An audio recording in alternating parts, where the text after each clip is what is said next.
Giduso karon na 3rd District Councilor o Chairperson sa Committee on Migrants Worker Attorney Rachel Susobrado ang panginahanglan sa usa ka lig-on nga lokal nga pulisiya aron mapanalipdan ang mga migranteng Dabawenyo. Sa iyang privilege speech, gipadayag ni Susobrado nga ang syudad kinahanglan mulihok dili lamang human mahitabo ang abuso kundi sa dili pa kini mahitabo. Matud pa niya ang kasamtangang sistema kasagarang motubag lamang human adunay reklamo, rescue operation o repatriation. Busa gikinahanglan ang usa ka prevention first approach aron mapugan ang illegal recruitment ug human trafficking. The problem is architecture. Information is scattered, monitoring is limited, and enforcement too often begins only after the damage is done. Lakip sa mga nag-unang probisyon nga ginasulong sa Safe Migration Ordinance ang pagpalambo sa culture of safe migration, pagpatuman sa apat dapat standard nga sundon sa mga aplikante, pagpalig-on sa kampanya batok illegal recruitment, paghimo og mas luwas nga job fair, pag-establisar sa barangay OFW help desk ug pagpalig-on sa koordinasyon tali sa lokal nga panggamhanan ug national government agencies aron mapanalipdan ang mga OFW ug ilang pamilya. Yet the warning signs almost always appear early, and they appear here.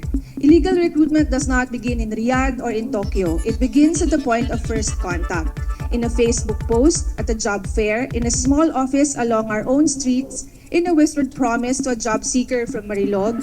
And if the first contact happens in Davao, then the first line of defense must also be Davao. Ang pagpanday sa maong pulisiya usa lamang sa mga lakang sa pagpaligon sa pagpanalipod sa mga migranteng Dabawenyo batok illegal recruitment ug human trafficking. Potpot Maranyon, Madayaw, Davao.